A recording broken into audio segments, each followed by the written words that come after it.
The relics of Remnant possess incredible power, so much so that even obtaining a single one of them will allow a person to do things that others could only imagine. But wielding any one of these relics comes with its own burdens to the wielder. What three questions are important enough to ask the Relic of Knowledge? You only get 3 every 100 years, so you have to think carefully about what is important enough. Similarly, what task is worthy of the Staff of Creation, as it can only be applied to a single task at a time? We don't know if there are other capabilities that the Staff of Creation has, and similarly, we don't know what capabilities the Sword of Destruction has. But it seems that out of all of the relics, it is choice that is the most dangerous relic towards the wielder. The burden placed on the wielder is something that I hadn't considered before this point, and is something that is going to be very interesting moving forward. This week is certainly a week of previews. We got a little bit of Before the Dawn of the first full fairy tale from the Fairy Tales of Remnant, but it seems there was also a leaked page, whether this was intentional or not, of another fairy tale in the Fairy Tales of Remnant. This one from the Indecisive King, also known as the King, the Crown, and the Widow. The final page was released of this fairy tale, and in this page depicts what's seemingly the Relic of Choice and what its capabilities are, and there are some serious implications for that moving forward in RWBY. So I will say spoiler warning for those who don't want to know what happens in this fairy tale and want to go into it unspoiled, as instead of going over the events that take place in this final page, I feel like it would be a much better representation to read verbatim what this fairy tale actually says. So with that being said, it's time for a story from days long past about an indecisive king. If people claiming ownership of the same pig should divide it in two, then how would you respond when the moment of decision finally comes? If it ever comes. The widow picked up the crown. This is no gift. It is a curse. What should I do? The king asked. The widow smiled. You must keep living. The king collapsed in his rickety old seat. That's good advice, he sighed. You gave me that advice, but you also gave me more than that. You gave me my life, hope for a future, and soon afterwards, her face flushed, a reason for living. She held up the crown. May I? He held up a hand. You don't want to do that. You'll forgive me if just this once I ignore your excellent wisdom. She placed the crown on her head. The widow saw a future moment, a decision posed by the man before her. Only he seemed different than he did now, happier. And he looked at her differently than he did now. He asked her a question. She didn't need any time to consider her answer. Yes, she breathed. Yes, what? The king asked when she removed the crown. Let's wait and discover that question together, she said. I imagine my vision was rather different from yours. Excuse me? The king asked. Forget it. She placed the crown on the ground and resisted the urge to stomp on it. If you want my honest advice, I would lock this crown in here and throw away the key. Put it out of your mind. Live your life and trust in yourself to make the right decision when the moment comes, with all the information you have at hand. She shrugged. Or allow yourself to make the wrong decision, comforted in the knowledge that you tried your very best. In either case, the future is one of your own making. The king smiled. Allow myself to make a mistake? She took his hand and pulled him to his feet. Just as you gave me permission to go on living, even when my life had changed forever. I think I do remember you, he said again. Good, she said. It was a start. Once upon a time, there was a very wise king, and an even wiser queen. This is the chapter that we get, and it gives a very clear description of what the Crown of Choice is actually capable of. The crown depicted here, when worn by the wearer, gives a vision of a choice in the wearer's future. A decision that will be posed to them. Whether it is a random occurrence, just a random decision from their future, this places an incredible burden on whoever decides to wear this crown. It seems as if no context is really given of the decision posed to them. What led up to that decision? What events, what might have played into that? Events that have transpired, etc. The king in this description, in this vision that the widow saw, seemed happier, different than he did now. She has no idea why. We don't exactly know what question it was that she was asked. I'm guessing maybe it was a proposal or something like that, because she seemed very happy with it, and the king being happier, maybe they developed a relationship or something like that. But imagine if one of our main cast of RWBY got the Relic of Choice, got this crown, put it upon their head, and all of a sudden, they were shown a vision of themselves face-to-face with Salem. The rest of their team held hostage, and Salem demanding that they hand over whatever relics that they have.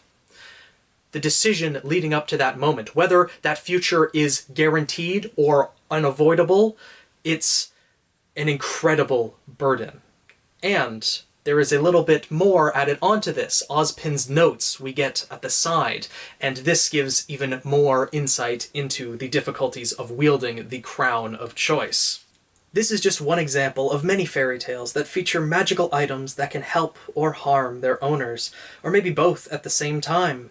These are usually cautionary tales, demonstrating that the curtain separating good and evil is thin indeed. They also underscore an unfortunate but all too common truth. Bad things sometimes happen to good people. We all acknowledge that knowledge is power, but the wise king in this story learns, with a little help, that too much knowledge can make you powerless. Whether you are dealing with knowledge, power, or a mystical artifact, what matters most is what you choose to do with it, or what you don't choose. Even the darkest stories may offer comfort, and I find the message of this tale somewhat uplifting. No matter what life deals you, no matter how hard the decisions you must face, keep living. The message conveyed in this tale is a heavy one indeed. Knowing all of the choices that you will face throughout your life doesn't make the choices any easier. In fact, it makes them a lot more difficult, because you will have to constantly think, will you make the right choice when this moment of truth comes?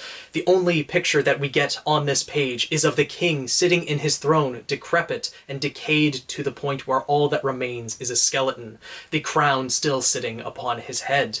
He is indecisive because he has all the knowledge of the choices that he will face, but he doesn't know what to end up choosing. This is something that the widow advises him, that he should throw this crown away and just rely on the knowledge that he has. Move forward knowing that you're doing the best that you can. Mistakes will be made, but you will still be living. If you know everything that is ahead of you in life, all of these choices and the trials and tribulations that you will face, can that really be considered truly living? These are questions that this fairy tale is raising, and holy crap, am I looking forward to reading this fairy tale and all the others, because they are giving so much information. Just this one page alone depicts the Crown of Choice, the relic, one of the 4 relics in all of Remnant that we have been wondering about since Volume 4 when we found out about the relics, knowing that it's sealed under Beacon Academy. I still think that Glinda herself could be the physical manifestation of the relic.